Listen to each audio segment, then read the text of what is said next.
இந்த வாரமும் நம்ம எடுத்துக்கொண்ட தலைப்பு அதே அன்னாளிடம் காணப்பட்ட நல்ல ஸ்பாவங்கள் குணங்கள் என்கிற தலைப்பின் கீழாக இன்று மூன்றாவது தலைப்பாக குறை கூறும் பழக்கம் அன்னாளுக்கு இல்லை.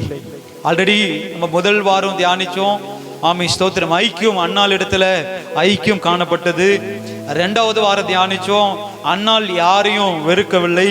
மூன்றாவது ஆமீன் அவங்களிடத்துல காணப்பட்ட ஒரு காரியம் ஆமை ஸ்தோத்திரம் குறை கூறும், அதாவது தனது புருஷன் எல்கானாவிடம் ஆமீன் பெனினாலை பற்றி ஆமீன் குறை கூறவில்லை, அவளை குறை கூறி ஆண்டவர் அவங்களுடைய கணவரிடத்துல தண்டிக்கவில்லை என்கிற தலைப்பின் கீழாக இன்னைக்கு தியானிக்க போகிறோம். அப்போ பெனினால் அன்னாளை குறித்து என்ன வார்த்தை பேசினாலும், எந்த அளவுக்கு ஆமீன் அன்னாள் இடத்துல கசந்து கொண்டாலும், கோபத்தோடு பேசினாலும் அன்னாள் பெனினாலை குறை கூறவே இல்லை. சொல்லுங்க, என்ன கவனிக்கணும். அன்னாள் பெனினாலை குற்றம் கண்டுபிடிக்கவில்லை, குற்றம் சொல்லவே இல்லை. ஒருவேளை ஆமீன் எல்கானா சொல்றாரு, நான் 10 புருஷர் 10 ஆமீன் குமாரரை பார்க்கலாம், நான் உனக்கு அதிகம் அல்லவா? அப்போ அதிகமான நேசம் ஆமீன் ஸ்தோத்திரம் அன்னாள் இடத்துல இருந்தாலும், ஒருவேளை அன்னாள் எல்கானா என்னை எப்போ வருஷந்தோறும் ஆலயத்துக்கு போகும்போதெல்லாம் என்னை எப்பவுமே என்ன பண்ணிட்டே இருக்கிறாங்க, குறை கூறிக்கிட்டே இருக்கிறாங்க, என்னை பேசிட்டே இருக்கிறாங்க, என்னை குறித்து திட்டிகிட்டே இருக்கிறாங்கன்னு ஒருவேளை எல்கானாவின் இடத்துல சொல்லியிருந்தா ஒருவேளை பெனினாலை ஒருவேளை திட்டி இருக்கலாம். ஆனா இந்த ஸ்தோத்திரம் பெனினால் அன்னாளை குறித்து என்ன பேசினாலும் அதை ஒரு குறையாவே அன்னாள் எடுக்கல. நல்லா கவனிக்கணும். சொல்லுங்க, பெனினால் அன்னாளை என்னதான் வார்த்தை பேசினாலும் அந்த அன்னாள் பெனினால் பேசுகிற வார்த்தையை குறையாய் எண்ணவே இல்லை. இன்னைக்கு நம்முடைய வாழ்க்கையிலும், இன்னைக்கு கர்த்தர் பிள்ளைகளா இருக்கிற நம்முடைய வாழ்க்கையில ஆமீன் மற்றவர்களை குறை கூறுகிற ஆமீன் எண்ணம் நம்மிடத்தில் இருக்கக்கூடாது. மற்றவர்களை குறை சொல்லுகிற எண்ணம் நம்மிடத்தில் அறவே இருக்கக்கூடாது. நான் தொடர்ந்து 2 வாரமா இதை 3வது வாரமா பேசிட்டு இருக்கிறேன். குடும்பத்தை குறிச்சுதான். ஒருவேளை கர்த்தருக்கு சித்தமானா அடுத்தது சபையை குறித்து நம்ம பார்ப்போம். அப்போ தொடர்ந்து ஐக்கியம், குடும்பத்துல ஐக்கியம் இருக்கணும்னு சொல்லி பார்த்தோம். 2வது யாரையும் வெறுக்க கூடாதுன்னு சொல்லி பார்த்தோம். 3வது ஆமீன் யாரையும் குறை சொல்லுகிற பிள்ளைகளா நாம் இருக்கக்கூடாது. குடும்பத்துல திரும்பவும் நான் சொல்றேன், அது பெரியவர்களா இருந்தாலும் சின்ன பிள்ளைகளா இருந்தாலும் ஒருவேளை அவங்க சொல்ற வார்த்தையை கேட்கலாம், ஆனா அதை ஒரு பொருட்டா நீ என்ன பண்ண கூடாது, எடுக்க கூடாது. அப்போ இந்த அன்னாள் சாப்பிடாம அழுது கொண்டிருக்கிற அளவிற்கு பெனினால் வார்த்தையை பேசுறாங்க. ஆனா அன்னாள் ஒரு நாளும் பெனினாலே வெறுக்கவும் இல்லை, 2வது அவர்களை குறை சொல்லவும் இல்லை. இன்னைக்கு நம்முடைய குடும்பங்களில இன்னைக்கு அநேக பேர் என்ன பண்ணிட்டு இருக்கிறோம் அப்படின்னா குறை சொல்லிட்டு இருக்கிறோம். ஆள் ஒருத்தரை மாத்தி ஒருத்தர் இன்னைக்கு குறை சொல்லிக்கிட்டு இருக்கிறோம். அவங்க இந்த வார்த்தையை பேசிட்டாங்க, அவங்க என்ன இதை இப்படி சொன்னாங்க, அவங்க இந்த வார்த்தையை சொன்னதுனால தான் அந்த வார்த்தையை நான் பேசினேன். இன்னைக்கு குடும்பங்களில ஆமீன் ஸ்தோத்திரம் இருக்கிற பிள்ளைகள், ரட்சிக்கப்பட்ட பிள்ளைகள், குடும்பத்துல ஒருவேளை 4 பேர் இருக்குன்னு வச்சுங்களேன். அப்போ அந்த 4 பேர்ல ஒருத்தர் தான் நம்ம ரட்சிக்கப்பட்டிருக்கிறோம், 3 பேர் ரட்சிக்கப்படலை அப்படின்னா ரட்சிக்கப்பட்ட நம்ம வாழ்க்கையில மற்றவர்களை குறை கூறுகிற பிள்ளைகளா நம்ம இருக்கக்கூடாது. மற்றவர்களை குறை சொல்லுகிற பிள்ளைகளா நம்ம என்ன பண்ணக்கூடாது, இருக்கக்கூடாது. அப்ப அந்த வார்த்தை சொல்லுது, யாக்கோபு 4ஆம் அதிகாரம், எடுத்தவர்கள் வாசிங்க. யாக்கோபு 4ஆம் அதிகாரம் அதனுடைய 11வது வசனம் வாசிக்கலாம். யாக்கோபு 4ஆம் அதிகாரம் அதனுடைய 11வது வசனம். சகோதரரே, ஒருவருக்கொருவர் விரோதமாய் பேசாதிருங்கள். போதும், வாசிக்கலாம். இங்க கர்த்தருடைய பிள்ளைகள், ரட்சிக்கப்பட்ட ஜனமே, சகோதரரே, சகோதரியே, கணவனே, மனைவியே, பிள்ளைகளே, தாய் தகப்பனே, நீங்கள் ஒருவருக்கொருவர் விரோதமாய் பேசாதிருங்கள். இந்த வார்த்தை ரட்சிக்கப்படாத பிள்ளைகளுக்கு அல்ல, ரட்சிக்கப்பட்ட உங்களுக்கும் எனக்கும் கர்த்தருடைய வார்த்தை சொல்லுது, ஒருவருக்கொருவர் விரோதமாய் பேசாதிருங்கள். இன்னைக்கு நிறைய பேர் இந்த குறைய சொல்லி பிரச்சனைக்கு ஆரம்பமா இருக்க கூடாது. பிரச்சனை வருவதற்கு காரணமாய் நாம் இருக்கக்கூடாது. அதுதான் அந்த ஸ்தோத்திரம், அந்த வார்த்தை சொல்லுது, ஒருவருக்கொருவர் விரோதமாய் பேசாதிருங்கள். சகோதரனுக்கு விரோதமாய் பேசி தன் சகோதரனை குற்றப்படுத்துகிறவன் நியாய பிரமாணத்திற்கு விரோதமாய் பேசி நியாய பிரமாணத்தை குற்றப்படுத்துகிறான். நியாய பிரமாணத்தை குற்றப்படுத்துவாயானால் நீ நியாய பிரமாணத்தின்படி செய்கிறவனாய் இராமல் அதற்கு நியாயாதிபதியாய் இருப்பாய். இன்னைக்கு கர்த்தருடைய பிள்ளைகளே, என்னை கேட்டுக்கொண்டிருக்கிற கர்த்தருடைய ஜனமே, இன்னைக்கு ஒருவருக்கொருவர், அது ஒருவேளை மனைவியா இருக்கலாம், ஒருவேளை கணவரா இருக்கலாம், ஒருவேளை மாமியாரா இருக்கலாம், ஒருவேளை மருமகளா இருக்கலாம், ஒருவேளை பெற்றவர்களா இருக்கலாம், ஒருவேளை கூட பிறந்தவர்களா இருக்கலாம், அது ஒருவேளை நாத்தனாரா இருக்கலாம், ஒருவேளை மச்சனா இருக்கலாம். ரட்சிக்கப்பட்ட நீங்களும் நானும் சத்தியத்தின்படி வாழறேன்னு சொன்னா, ஆண்டோடைய சித்தத்தின்படி ஆண்டோடைய விருப்பத்தின்படி வாழறேன் அப்படி நீங்க சொல்வீங்க அப்படின்னா ஒருவருக்கொருவர் விரோதமாய் பேசாதீர்கள். ரோமர் 2ஆம் அதிகாரம் 1வது வசனத்தை கூட வாசிங்க. ரோமர் 2:1, ஆகையால் மற்றவர்களை குற்றவாளியாக தீர்க்கிறவனே நீ யாரானாலும் சரி, போக்கு சொல்ல உனக்கு இடமில்லை. நீ குற்றமாக தீர்க்கிறவைகள் எவைகளோ அவைகளையே நீயும் செய்கிறபடியால் நீ மற்றவர்களை குறித்து சொல்லுகிற தீர்ப்பினாலே உன்னைத்தானே குற்றவாளியாய் தீர்க்கிறாய். என்னை கேட்டுக்கொண்டிருக்கிற அருமையான கர்த்தருடைய பிள்ளைகளே, இன்னைக்கு நாம என்ன பண்ணிட்டு இருக்கிறோம்? நான் சரியானவன் சொல்லி மற்றவர்களை குறை சொல்லிட்டு இருக்கிறோம். இன்னைக்கு இந்த குறை சொல்லுகிற பழக்கம் எங்கிருந்து வந்துச்சு அப்படின்னா, இது ஆதி நாட்களிலே வந்துச்சு. ஆண்டவர் இந்த உலகத்தை படைக்கும் போது இந்த குறை சொல்லுகிற, குற்றம் கண்டுபிடிக்கிற, மற்றவர் மேல குறை சொல்லுகிற அனுபவம் ஆரம்பத்திலே ஆதாமின் இடத்திலும் ஏவானின் இடத்திலும் வந்துச்சு. ஆண்டவர் ஏதேன் தோட்டத்துல கொண்டு போய் வச்சு எல்லா பழங்களும் நீங்க சாப்பிடலாம், ஆனா அது நடுவில் இருக்கிற இந்த பழத்தை தவிர இது எல்லாவற்றையும் நீங்க சாப்பிடலாம்னு சொல்லும்போது சர்ப்பம் வந்து அவன் ஏவாளை வஞ்சித்து ஏவாள் அந்த பழத்தை சாப்பிட்டதும் அல்லாமல் அதுல கொஞ்சம் கொண்டு வந்து ஆதாமுக்கு கொடுக்கிறாங்க. இப்ப 2 பேரும் அந்த பழத்தை சாப்பிட்ட உடனே ஆமை ஸ்தோத்திர கண்கள் துறக்கப்பட்டு தாங்கள் நிர்வாணியா இருப்பதை அறிந்து ஆண்டவர் வருகிற வேளையில ஓடி ஒரு செடியின் கீழே போய் அவன் மறைத்துக் கொள்ளுகிறார்கள்.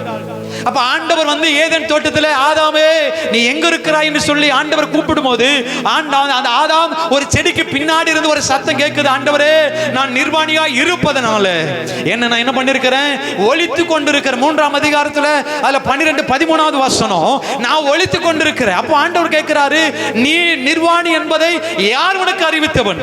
இப்ப ஆண்டவர் சொல்றாரு, ஒருவேளை நான் விளக்கின அந்த கனியை ஒருவேளை நீங்க சாப்பிட்டீங்களா அப்படின்னு கேட்கும் போது ஆதாம் சொல்ல வேண்டிய பதில் என்ன?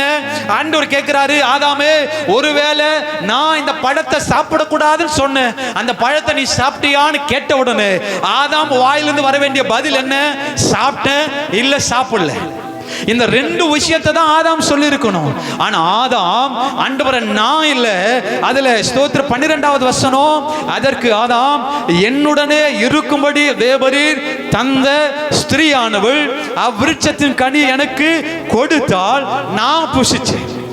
அப்போ ஆண்டவர் கேட்கிற வார்த்தை என்ன? சாப்பிட்டீங்களா சாப்பிடலையா? இந்த 2 வார்த்தை 2 விஷயத்துல ஆமா நான் சாப்பிட்ட ஆண்டவரே, ஆமா நீங்க சாப்பிடக்கூடாதுன்னு பழத்தை நான் சாப்பிட்டேன்னு சொல்லல. ஆதாம் சொல்றாரு, நீங்க என் கூட இருக்கும்படி தந்த ஸ்திரீ. இவர் என்ன பண்றாரு, நான் சரியா தான் இருந்தேன், ஆனா நான் சரியா இருந்த என்ன ஏவாள் தான் என்ன பண்ணிட்டாங்க, இந்த பழத்தை சாப்பிடும்படி கொடுத்தாங்க, அதனால நான் சாப்பிட்டேன்.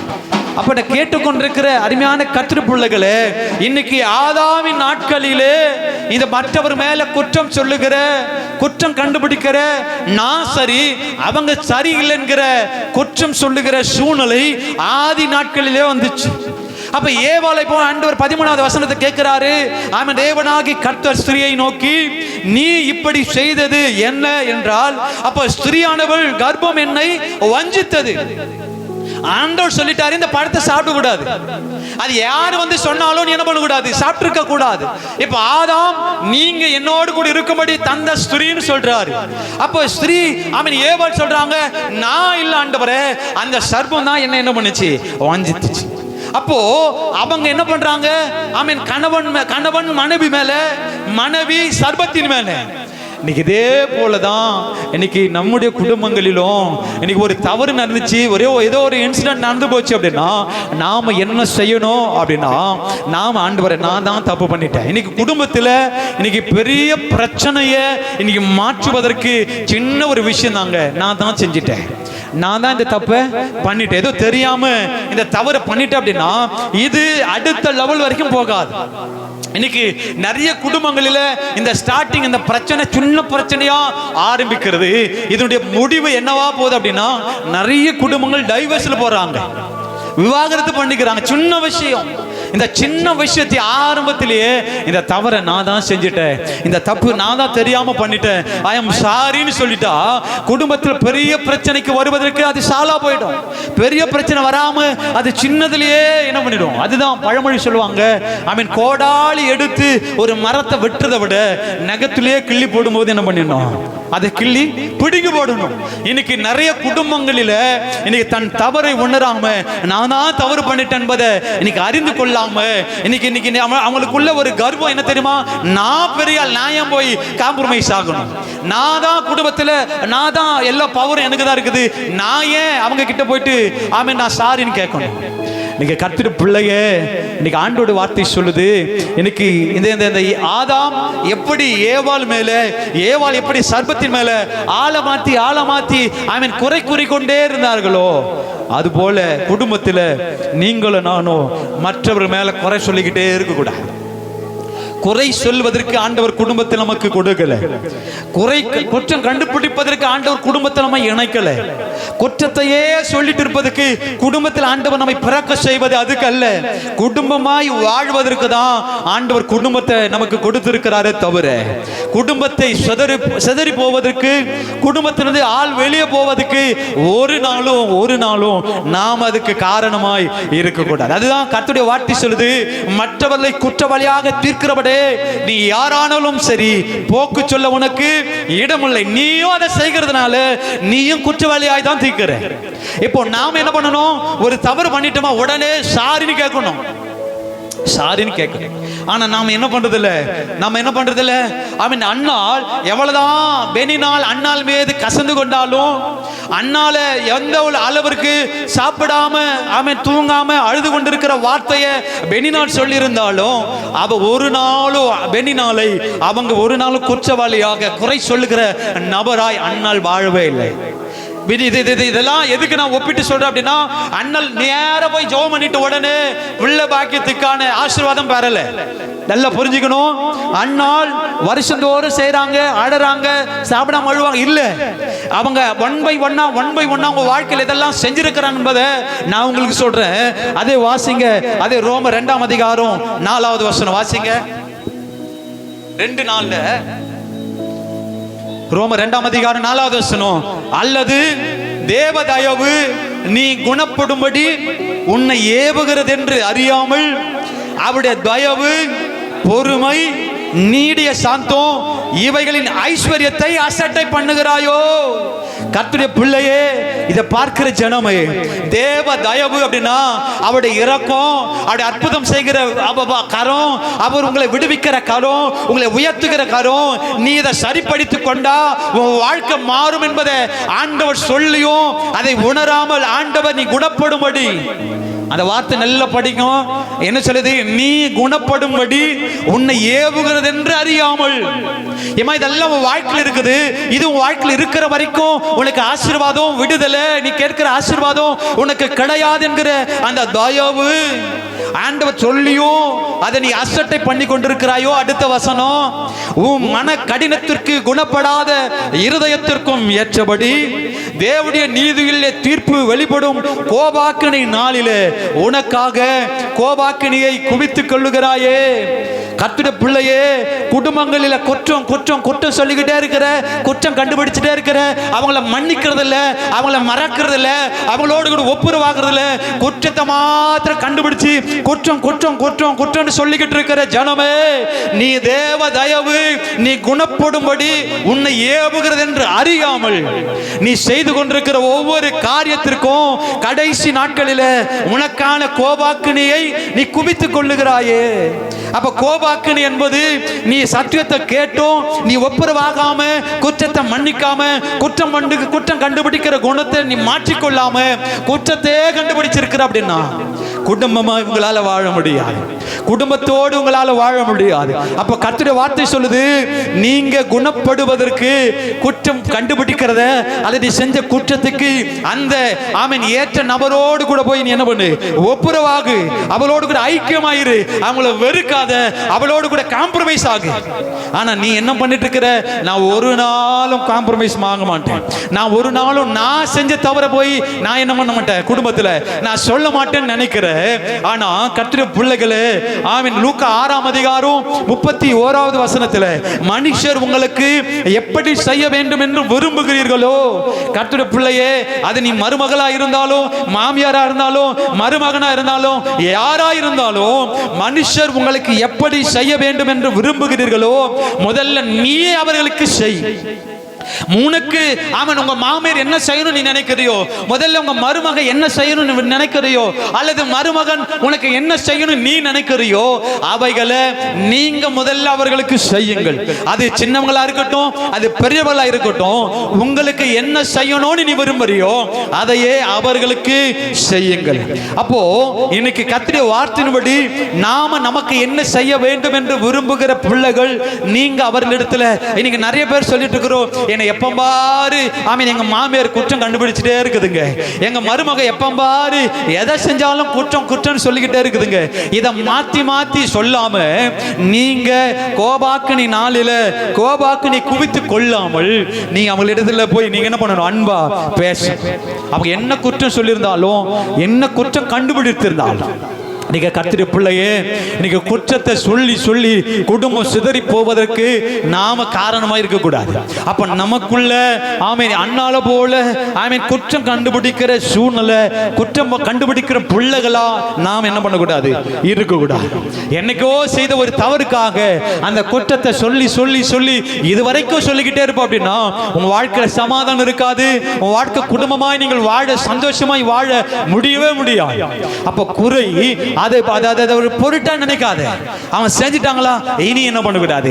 இப்போ ஒரு மருமக குடும்பத்தில் ஒரு தப்பு பண்ணிட்டாங்க அப்படின்னா மாமியார் என்ன பண்ணணும், இது இது தப்பு, இது செய்யக்கூடாது, இது ரொம்ப பிரச்சனையா வந்துடும், இனி இதை செய்யாதுன்னு சொல்லிட்டா அடுத்த முறை அவங்க என்ன பண்ண மாட்டாங்க, செய்ய மாட்டாங்க. இப்போ மருமகள் என்ன பண்ணணும், மாமியாரை பார்த்து உங்களுக்கு படிக்க தெரியல, உங்களுக்கு ஞானம் தெரியல, அதனால நான் சொல்றேன் இதை செய்யாதீங்க, இது தப்பாயிடும் மாமியாரை பார்த்து சொன்னா அவங்க திரும்ப அதை செய்ய மாட்டாங்க. ஆனா நாம என்ன பண்ணிட்டு இருக்கிறோம், அவங்க எப்ப தப்பு செய்வாங்க, எப்போ இதை செய்வாங்க, அவங்கள நம்ம வீட்டை விட்டு வெளியே அனுப்பலாம் அப்படி நினைக்கிற பிள்ளைகளாய் நீங்க இருப்பீங்க அப்படின்னா ஆண்டவருடைய வார்த்தை சொல்லுது, ஆமென், தேவனுடைய நீதியுள்ள தீர்ப்பு வெளிப்படும் கோபாக்கினை நாளிலே உனக்கான கோபாக்கினியை நீ என்ன பண்ற, குவித்துக் கொள்ளுகிறாய். அதுதான் கொலோசியர் 3ஆம் அதிகாரம் ஆமென் 13வது வசனத்துல ஆமென் வாசிங்க. கொலோசியர் 3:13 ஒருவரை ஒருவர் தாங்கி ஒருவர் பேரில் ஒருவருக்கு குறைபாடு உண்டானால் கிறிஸ்து உங்களுக்கு மன்னித்தது போல ஒருவருக்கொருவர் மன்னிங்க. சொல்லுங்க, ஒருவரை ஒருவர் தாங்கி ஒருவர் பேரில் ஒருவர் குறைபாடு இருக்குமானால், இன்னைக்கு நிறைய குடும்பங்களில் இன்னைக்கு ஒரு விஷயத்தை ஆரம்பத்திலே பேசிட்டோம் அப்படின்னா அந்த பிரச்சனைக்கு அப்பவே தீர்வு வந்துடும், அப்பவே சொல்யூஷன் வந்துடும். ஆனா இன்னைக்கு நம்ம என்ன பண்றோம், அவங்க செஞ்ச தப்ப மனசுக்குள்ளே வச்சுட்டு எப்போ அதுக்கான நேரம் வரும், எப்போ அதுக்கான நாள் வரும்னு சொல்லி மனசுக்குள்ளே போட்டு என்ன பண்ணிட்டு இருக்கிறோம், அப்படி புலம்பிக் கொண்டு இருக்கிறோம். நீங்க கர்த்தருடைய பிள்ளையே, வேதம் சொல்லுது ஒருவரை ஒருவர் தாங்கி ஒருவர் பேரில் ஒருவருக்கு குறைபாடு உண்டானால் கிறிஸ்து நாம் செய்த பாவங்களுக்கு எப்படி நம்மை மன்னித்தாரோ அதே போல குடும்பத்தில் ஒருவருக்கொருவர் மன்னிங்க. உண்மையாவே சொல்றேன். அதுதான் வேதத்தின் அடிப்படையிலிருந்து சொல்றேன். ஆமீன். முதல்வனாய் பெரியவனாய் இருக்க விரும்பினா ஆமீன் மற்ற சின்ன பிள்ளைங்களுக்கு என்ன பண்ணணும்? சின்ன பிள்ளைங்கள் இருந்து பெரியோர் வரைக்கும் கீழ்ப்படியணும். இன்னைக்கு கர்த்தருடைய பிள்ளைகள் நல்ல உணர்ந்து கொள்ளுங்க. இன்னைக்கு நிறைய குடும்பங்கள் சிதறி போவதற்கு காரணம் என்ன தெரியுமா? இன்னைக்கு ஒருவர் பேர்ல ஒருவர் குற்றத்தை சொல்லிக்கிட்டே இருக்கிறோம். ஆனா ஏன் மருமக தானே, ஏன் மாமியார் தானே, ஏன் மருமகன் தானே அப்படி என்கிற ஒரு ஐக்கியம், அன்பு இன்னைக்கு நிறைய பேர் இடத்துல இல்லவே இல்லை. அப்படி நம்ம இருக்கிற பட்சத்துல இன்னைக்கு குடும்பம் சிதறி போயிடும். இன்னைக்கு கர்த்தருடைய பிள்ளையே வேதம் சொல்லுது, கிறிஸ்து உங்களுக்கு மன்னித்தது போல ஒருவருக்கொருவர் மன்னிங்க. எத்தனை பேர் குடும்பத்துல மன்னிக்கிறோம்? சரி, ஏன் அவங்க தானே பேசிட்டாங்க பரவாயில்ல, அவங்க என் மகன் தானே பேசிட்டான் பரவாயில்ல, எங்க அம்மா தானே பேசிட்டாங்க பரவாயில்ல, எங்க அப்பா தானே பேசி பரவாயில்ல. இன்னைக்கு கர்த்தருடைய பிள்ளையே இந்த வார்த்தை அசட்டையா நினைக்கிற ஜனமே, ஒருவர் பேரில் ஒருவருக்கு குறைபாடு உண்டானா போய் பேசு. மருமக தானே, மாமியார் தானே, நம்ம குடும்பம் தானே, போய் பேசு. இந்த வார்த்தை என்ன பேசிட்டியே, போய் நேர்ல பேசலாமே. நீ இந்த வார்த்தை என்ன பேசுது சொல்லுவாங்களா, இரிட்டேட்டிங்கா இருக்குது, நீங்க அதை பேசிருக்க சொல்லியிருந்தா அவங்க என்ன, ஓ ரொம்ப சாரிங்க, அதை என்ன வாய் தவறி பேசிட்டு அப்பவே முடிஞ்சிடும் பிரச்சனை. ஆனா மனசுக்குள்ளே வச்சுட்டு எங்க போய் பிரச்சனையை சொல்லணுமோ, எங்க அந்த குறைய போய் பேசணுமோ அங்க பேசாம, எங்க எல்லாம் பேசக்கூடாதோ, எங்க மாமியார் இதை சொல்லிட்டாங்க, மருமக இதை சொல்லிட்டாங்கன்னு சொல்லி ஊருக்கே போன் பண்ணி சொல்லிடுறோம். ஊர்ல இருக்கிற எல்லாருக்கும், அவங்க சைடுல இருக்க எல்லா ரிலேட்டிவ்க்கும் போன் பண்ணி சொல்லிடுறோம். நேரடியா போய் நீங்க என்ன பேசுறது ரொம்ப எனக்கு கஷ்டமா இருக்குதுங்க, அந்த வார்த்தையை சொல்லி நான் 2 நாளா சாப்பிடல, 1 வாரமா சாப்பிடல, எனக்கு சாப்பாடே பிடிக்கல, அந்த வார்த்தை நீங்க ஏன் பேசுன்னு போய் கேட்டிருந்தா அவங்க அப்பவே சொல்லியிருப்பாங்க, சாரிமா தெரியாம பேசிட்டேன். ஆனா இன்னைக்கு நம்ம என்ன பண்ணிட்டு இருக்கிறோம்? யார் குற்றம் பண்ணுவாங்க அவங்களை சொல்லி வீட்டை விட்டு வெளியே அனுப்பலான்னு பார்க்கிறோம். இது உலகத்தான் செய்யலாம், ஒருவேளை ரட்சிக்கப்படாதவங்க ஒரு வேலை செய்யலாம். நான் 2 வாரமா தொடர்ந்து சொல்லுகிற ஒரே ஒரு ஆமீன் காரியம், குடும்பம் சிதறி போவதற்கு நாம காரணமா இருக்கக்கூடாது. அதை நீங்க யாரவனா இருங்க. குடும்பம் சிதறி போவதற்கு, உன் குடும்பம் உன்னாலதான் சிதறி போயிருக்குது அப்படின்னா அந்த வார்த்தை சொல்லுது, நீ கோபாக்கினியை குவித்துக் கொள்ற. பரலோகத்துல ஆமீன் ஆண்டவர் கணக்கு கேட்பாரு, நீ என்னென்ன வார்த்தை பேசியிருக்கிற என்பது ஆண்டவர் கணக்கு கேட்பாரு. நேற்று தினத்தில் தான் ஆமா பேசணும் ஒரு வார்த்தை, கர்த்தருக்கு காத்திருந்து உன் வழிய கைக்கொள், அப்பொழுது நீ பூமியை சுதந்தரித்துக் கொள்வதற்கு அவர் உன்னை உயர்த்துவார். அப்ப நான் எப்படி இருக்கிறேன்? அண்ணா டைரக்டா போய் ஜெபம் பண்ணதே துக்கமுகம் மாறல. டைரக்டா போய் பெனினால் பேசின உடனே ஓடி போய் சர்ச்சில் உட்கார்ந்துட்டு ஆண்டவரே சொல்லி அழல. அதுக்கு முன்னாடி ஐக்கியம் அவளுக்குள்ள இருந்துச்சு, 2வது வெறுக்காத குணம் இருந்துச்சு, 3வது குற்றம் கண்டுபிடிக்காத சூழ்நிலை குணம் இருந்துச்சு. இன்னைக்கு எத்தனை பேருடைய குடும்பத்துல பரவாயில்ல பேசிட்டு பரவாயில்ல விட்டுரு, ஒரு ஒரு ஒரு குறைய நம்ம மனசுல வச்சுட்டோம் அப்படின்னா அப்பதான் மனுஷன் மூலமா வந்து சத்துரு, ஐயோ அந்த வார்த்தை உன்ன போய் பேசிட்டாங்களே அப்படின்னு ஏத்தி விடுவா. புரியுதுங்களா? வீட்டுக்குள்ள நடக்கிற சண்டை தெரியாது, ஆனா அவன் சத்துரு மனுஷன் மூலமாய் வந்து அவங்க மருமா போய் அதை பேச தப்புதான், நான் கூட கேட்டிருந்தேன்னு சொல்லும், உன்னை ஏத்தி விடும். மருமக கிட்ட போயிட்டு அவங்க கூட பேசுற அவங்க மனுஷனா சத்துரு போய் உங்க மாமியார் பேசுறது ரொம்ப தப்புங்க, உங்க மருமகள் பேசுறது ரொம்ப தப்பு, நானா இருந்தா சத்துரு சொல்லுவான், நானா இருந்தா அதை பண்ணிருப்பேன், அதை பண்ணிட்டு நடு ரோட்டை தான் நிக்கணும். இன்னைக்கு கர்த்தருடைய பிள்ளையே, ஏவாள் சர்பத்தின் இடத்துல போய், அதுதான் நான் அடிக்கடி சொல்ற வார்த்தை, ஏவாள் சர்பத்தின் இடத்துல போய் சஜஷன் கேட்டதே தப்பு. இத சாப்பிடலாமா? ஆண்டவர் என்ன சொன்னாரு? சாப்பிட்டா செத்துருவேன். அப்ப சத்துரு சொல்றான், நீ சாப்பிட்டா நீ சாக மாட்ட, தேவர்களை போல வந்துருவ. நடந்தது என்ன?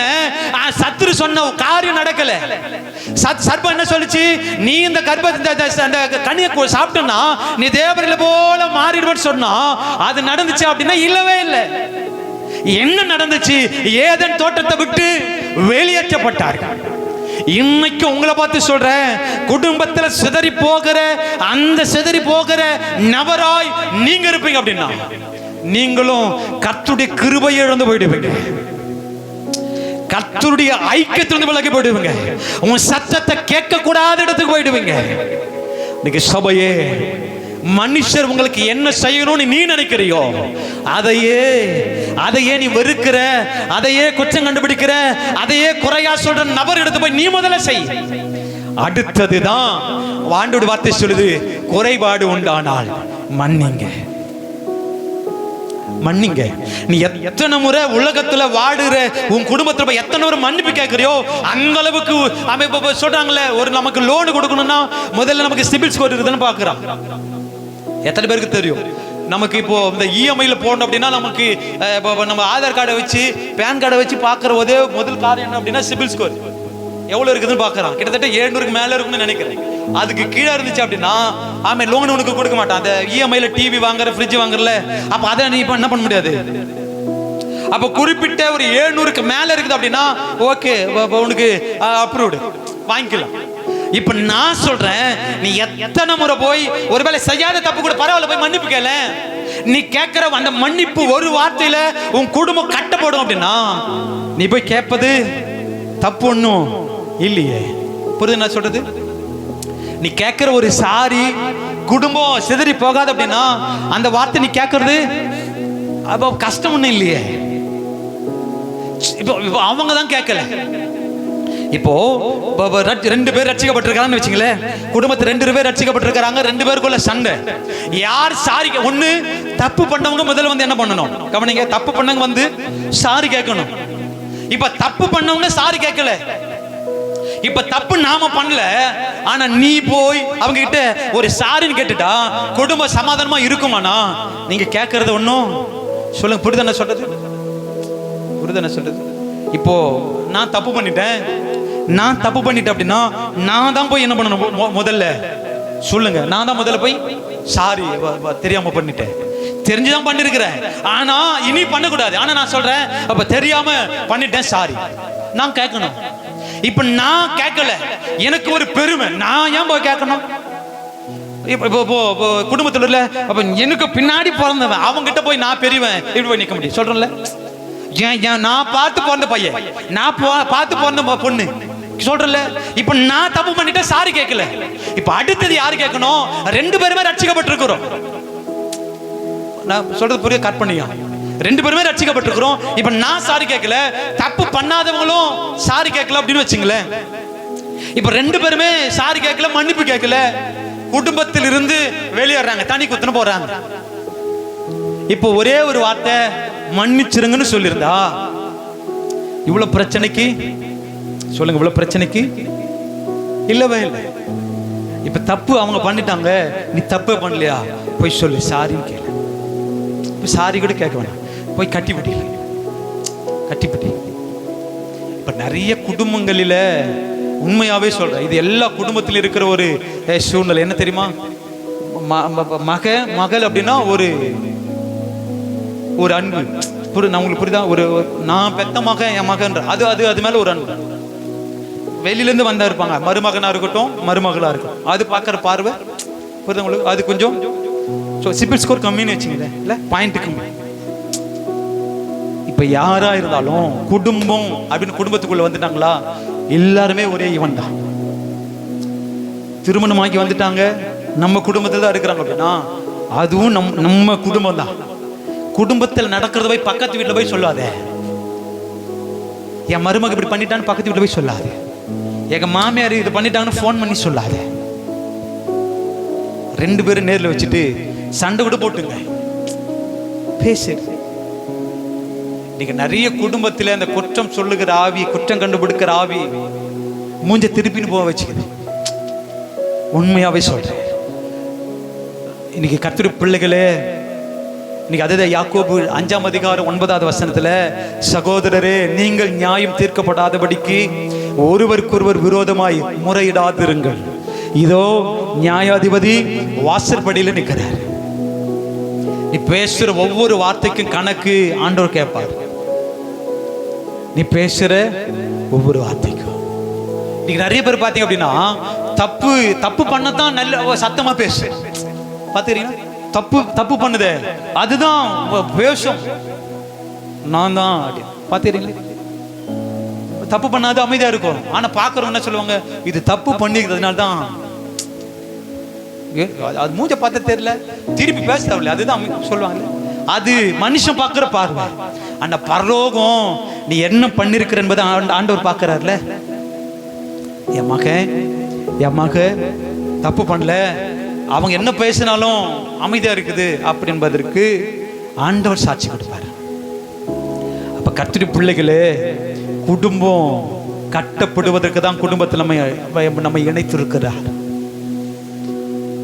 அப்போ அதுதான் 1 பேதுரு 2ஆம் அதிகாரம். எல்லாரும் எடுத்துங்க. 1 பேதுரு 2ஆம் அதிகாரம் முதல் வசனம். 1 பேதுரு 2ஆம் அதிகாரம் முதல் வசனம்.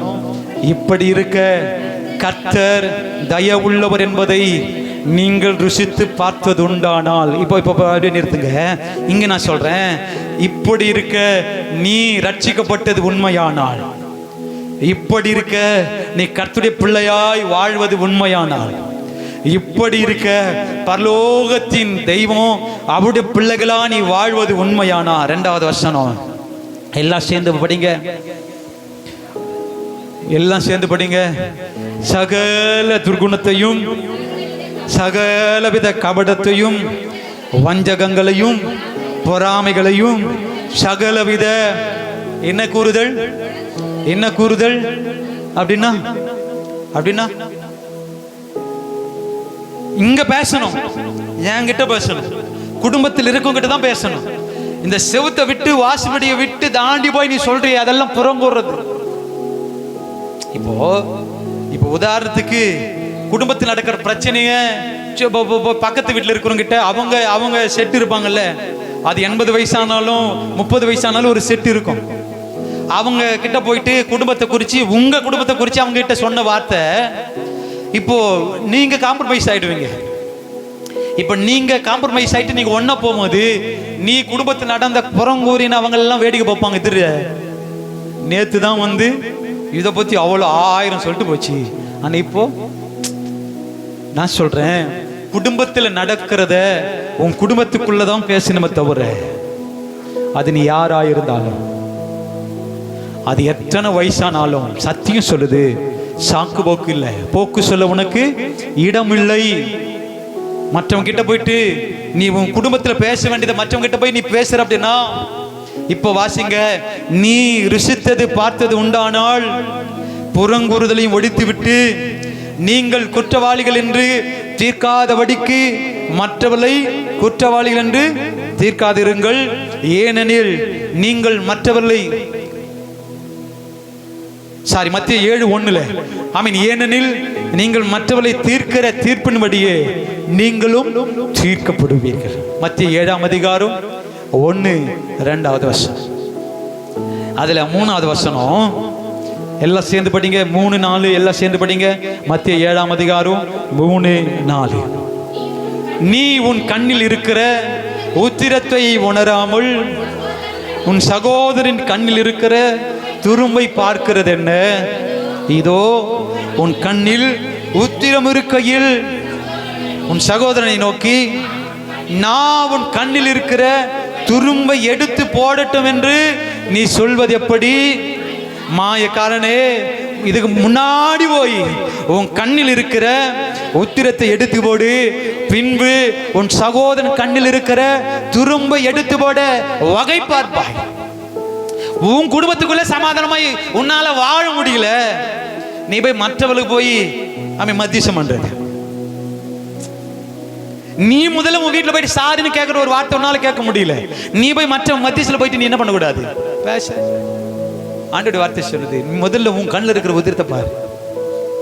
இப்போ உதாரணத்துக்கு அப்படியே கற்பனை பண்ணி பாருங்க. காலையில் எழுந்த உடனே எல்லாருக்கும் இருக்குல்ல, என்ன சொல்லுவாங்க, அது கோட் வாங்கணும்ல, அது இருக்குதுன்னு வச்சுங்களேன். இப்போ இவங்க போய் ஃபேஸ் வாஷ் பண்ணாம அது மூஞ்ச பாரு அப்படின்னு சொன்னா, இப்போ அவங்க என்ன கேட்பாங்க? மூஞ்ச பாருன்னு.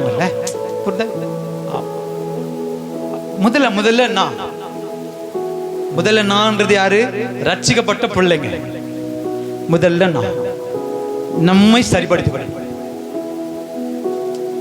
இப்போ குடும்பம், மாமனார் மாமியார் மருமக குடும்பமா நாம இல்லைன்னு வச்சுங்களேன், நாம போய் அடுத்த வீட்டில் போயிட்டு மாமியார் சண்டை போடாதம்மா, உங்க மருமகளை சண்டை போடாத நம்ம சொன்னா அவங்க என்ன சொல்லுவாங்க? அப்ப முதல்ல நம்மை சரிப்படுத்திக் கொள்வதற்கு இன்னைக்கு ஒரே ஒரு வார்த்தை தான், ஒரே ஒரு வார்த்தை, கடினமே இல்லை, மன்னிச்சிருன்னு சொன்னா குடும்பம் கட்டப்படும். குடும்பம் கட்டப்படும். உண்மையாகவே குடும்பத்துக்கான ஆசீர்வாதம் இன்னைக்கு நம்ம பெற்றுக்கொள்ளாமல் இருப்பதற்கு காரணம் என்ன தெரியுமா? நம்ம குடும்பமாவே இல்லை. புரியுதுங்களா உங்களுக்கு? தெரியுது, குடும்பத்தினுடைய ஆசீர்வாதம், ஆண்டவர் குடும்பத்தை ஆசீர்வாதிக்கணும்னு நினைக்கிறார். இப்போ ஒரு வீடு கட்டிட்டு இருக்கணும் வச்சுங்க, வீடு பாதி கட்டிட்டு இருக்கிறோம். இப்போ அடுத்த கட்டத்துக்கு நம்ம வீட்டை கட்டணும் வச்சுங்களேன். இப்போ வீட்டை கட்டுவதுக்கு ஜோபம் பண்றோம். எப்போ மாமியார் ஒரு சைட்ல, மருமக ஒரு சைட்ல ஜோம் பண்ணான்னு வச்சுங்களேன். வீட்டை கட்டினாண்டு வர வீடு பாதியில் நிற்குது, வீட்டை கட்டணும்னு சொல்லி ஜோம் பண்ணான். இப்போ ஆண்டவர் சொல்வார், நீங்க வீட்டுக்குள்ளவே இல்லையே, உங்களுக்கு எதுக்கு வீடுன்னு கேட்பாரா? கேட்க மாட்டாரா? வீட்டுக்குள்ளவே நீ ஒரு இடத்துல இருக்கிற, நீ ஒரு இடத்துல, உனக்கு எதுக்கு வீடு? ஆமாவா இல்லையா? புரியுதா? நான் உங்களுக்கு புரியுற மாதிரி சொல்றேன்.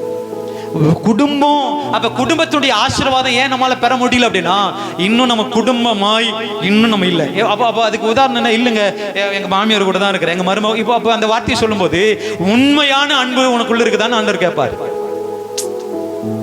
மெச்சிக்கொள்ற அன்பு ஒண்ணு இருக்குல்ல, மற்றவங்க பார்க்கற மாதிரி மெச்சிக்கொள்ற அன்பு ஒண்ணு இருக்கு. உண்மையாகவே அவன் மாமியார் கஞ்சி ஊத்தினாலும் உண்மையான அன்பு இருக்குமானா, அந்த கஞ்சி மாமியார் உண்மையான பண்ணும். குடிப்பாங்களே, குடிக்க மாட்டாங்க. உண்மையாவே என் மருமக, என் மாமியார் என்கிற பாசம் ரெண்டு பேருக்குமே உண்மையா இருக்கும்போது, அவன் பச்சை மிளகா கொடுத்து கஞ்சி கொடுத்தா கூட அவங்க சந்தோஷமா குடிப்பாங்க.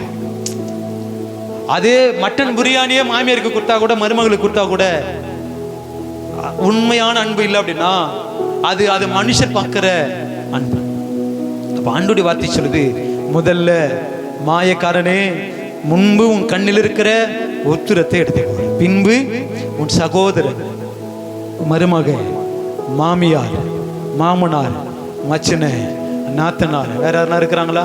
இவங்க எல்லாரும் அடுக்கடுத்தது முதல்ல நான் என்னை சரிப்படுத்திக் கொள்வதற்கு. அப்போ அதுதான் ஆமென், ஸ்தோத்திரம், ஆமென். 2 கொரிந்தியர் 12ஆம் அதிகாரம் 20வது வசனம், ஆகிலும் நான் உங்களை என் மனதின்படி இருக்கிறவர்களாக காணாமல், நானும் உங்கள் மனதின்படி இருக்கிறவனாக காணப்படாமல் இருப்பேனோ என்று விரோதங்கள், கோபங்கள், வாக்குவாதங்கள், புறங்கூறுதல், கோட் சொல்லுதல். என்ன சொல்லுதல் இருக்குதா? உங்க பைபிள் இருக்குதா? 2 கொரிந்தியர் 12:20 பேஜ் நம்பர் சொல்லட்டுமா? படிங்க. புறங்கூறுதல் அடுத்தது கீழே, புறங்கூறுதல் அடுத்தது கோட் சொல்லுதல். நம்ம என்ன சொல்றோம்? கோழி சொல்லுது பாருன்றல, கோல் சொல்லுது பாரு. இருமாப்பு, கலகங்கள் இவைகள் உங்களுக்குள்ளே உண்டாயிருக்க வேணான்னு வேணான்னு சொல்றாரு. எது? விரோதம், கோபம், வாக்குவாதம். இந்த வாக்குவாதம் சொல்லுங்க, இந்த வாக்குவாதம் என்னது? ஜோயல், வாக்குவாதம் என்னது? கூட பேசு இல்ல, அதானே வாக்குவாதம்னா? கோர்ட்டு தான் பேசுவாங்க வாக்குவாதம். அந்த வக்கீலும் வாக்குவாதம். அப்ப குடும்பத்துக்குள்ள வாக்குவாதம் அப்படின்னா என்ன பண்ணும்? புறங்கூறுதல், கோட் சொல்லுதல், இருமாப்பு, கலகங்கள் ஆகிய இவைகள் உங்களுக்குள்ளே உண்டாயிருக்குமோ என்றும் இருக்கக்கூடாது. இன்னைக்கு ஒப்புரவாகுங்க. இன்னொரு காரியத்தை சொல்லி நான் முடிக்கிறேன். கர்த்தருடைய ஆராதனைக்கு வரும்போது பேசாம ஒருவருக்கு மேல ஒருவர் கசப்பு, வைராக்கியம், எரிச்சல், கோல் சொல்றது, விரோதம், ஆமென், என்னது? வாக்குவாதம், புறங்கூறுதல், இருமாப்புன்னா என்னது? இருமாப்பு சொல்லுங்க. இருமாப்புன்னா சொல்லுங்க. இருமாப்புன்னா என்னது?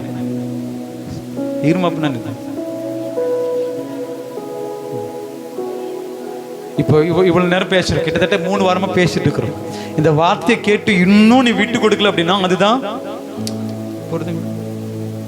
ஒரே வார்த்தை சொல்லு. எல்லாம் சொல்லுங்க, அந்த சாரியும் சொல்லுங்க பார்க்கலாம். சொல்லிட்டு இதை பார்க்குறேன். சொல்லுங்க, சாரி தெரியுதா? சொல்லுங்கம்மா, எல்லாம் சொல்லுங்களாம்மா, கரெக்டாக சொல்லிடலாம். சொல்லுங்க கஷ்டமா இருக்குதா? எதனா குறுக்க வருதா? எதனா மாட்டிக்குதா? சாரி, அவ்வளோதான். ஒரே ஒரு வார்த்தை சொல்லிட்டு போயிட்டு இல்லை, போயிட்டு சொல்லிட்டு சாரி. அப்போ இவைகள் உங்களுக்கு உண்டாயிருக்க கூடாது. உண்டாயிருக்குமானால் நீங்க கர்த்தரை ருசித்து பார்ப்பது, பார்த்தேன்னு சொல்றது அது பொய். சொல்லுங்க, அது என்னது? பொய். அப்ப அதுதான் எபேசியர் 4:30 ஆமீன் வாசிங்க. எபேசியர் 4ஆம் அதிகாரம் 30 ஆமீன் 32 வசனம் வரைக்கும் நம்ம வாசித்து முடிக்க போறோம். நேரம் முடிஞ்சிச்சு. மீட்கப்படும் நாளுக்கென்று முத்திரையாக பெற்ற தேவனுடைய பரிசுத்த ஆவியை துக்கப்படுத்தாதீர்கள். எப்படி துக்கப்படுத்துறோம் அப்படின்னா, இத்தனை வார்த்தைய எத்தனை முறை இந்த சத்தியத்தை கேட்டோம், நீ விட்டு கொடுக்கல, இன்னும் தவற ஒப்புக்கொள்ளல, ஒப்புரவு ஆகல அப்படின்னா நீ பரிசுத்த ஆவி என்ன பண்ணிட்டு இருக்கிற? சொல்லுங்க, என்ன பண்ணிட்டு இருக்கிற? துக்கப்படுத்துற. மனுஷரை துக்கப்படுத்தல, பரிசுத்த ஆவியை துக்கப்படுத்துறீங்க. சகல விதமான கசப்பும், கோபமும், மூர்க்கமும், கூக்குரலும், தூஷணமும், மற்ற எந்த துர்குணமும் உங்களை விட்டு நீங்க கடவுது.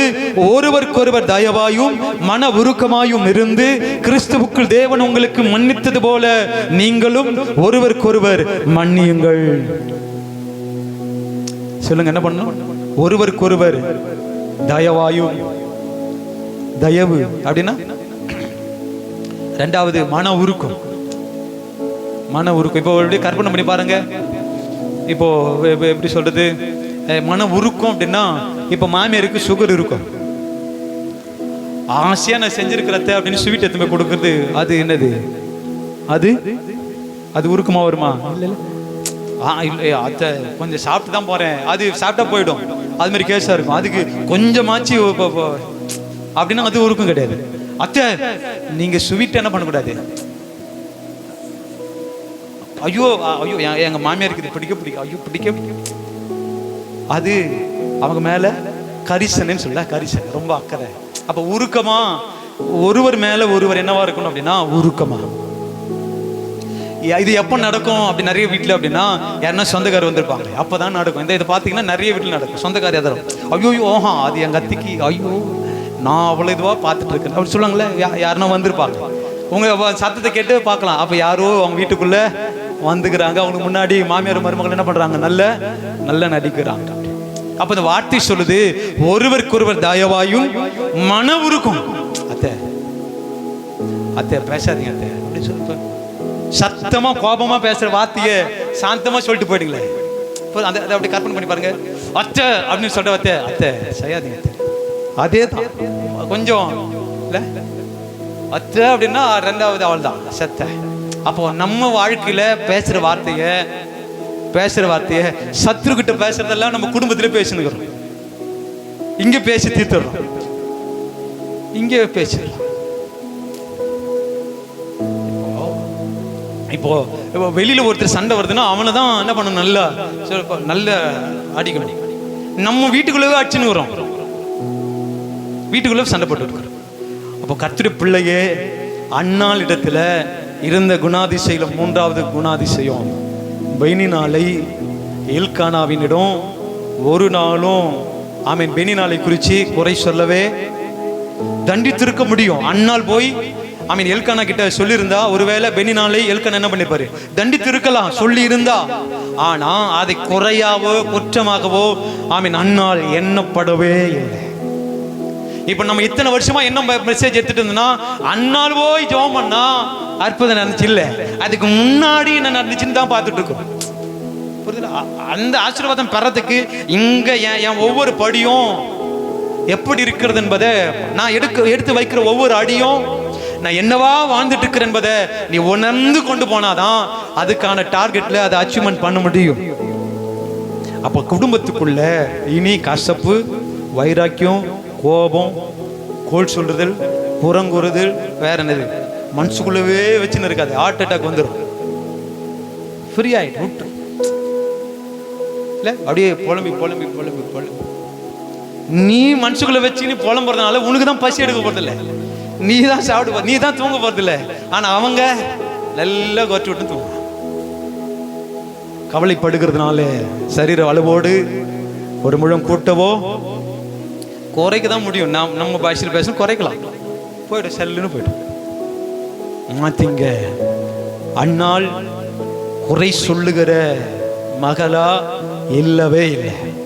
இன்னைக்கு நாம குறை சொல்லுகிறவளா இருக்கிறோம் அப்படின்னா மாற்றிங்க. Sorry sorry. உண்மையாவே நீ தப்பு செய்யாத, நீ கேட்கிற ஒவ்வொரு சாரியும் பரலோகம் கணக்கு வச்சு நான் சொல்றேன், நீ தப்பு செய்யல, ஆனா நீ தான் போய் குடும்பம் செதறக்கூடாது, நீ தான் போய் சாரி கேட்கிற. அது எந்த அளவுக்கு வேல்யூ தெரியுமா? எந்த அளவுக்கு ஆண்டு உங்களுக்கு அனுப்படுத்துவார் தெரியுமா? என் பிள்ளை செய்யாத தப்புக்கு போய் என்ன பண்ணுது சாரின்னு. குடும்பம் ஆண்டு குடும்பத்தை நேசிக்கிறார், குடும்பத்தை ஆசீர்வதி. குடும்பமா இருக்கும்போது தான் சில ஆசீர்வாதத்தை பெற்றுக்கொள்ள முடியும். குடும்பமா இருப்போம், கர்த்தர் உங்களை ஆசீர்வதிப்பாராக. தொடர்ந்து ஆனந்தையா முன்னாடி வந்து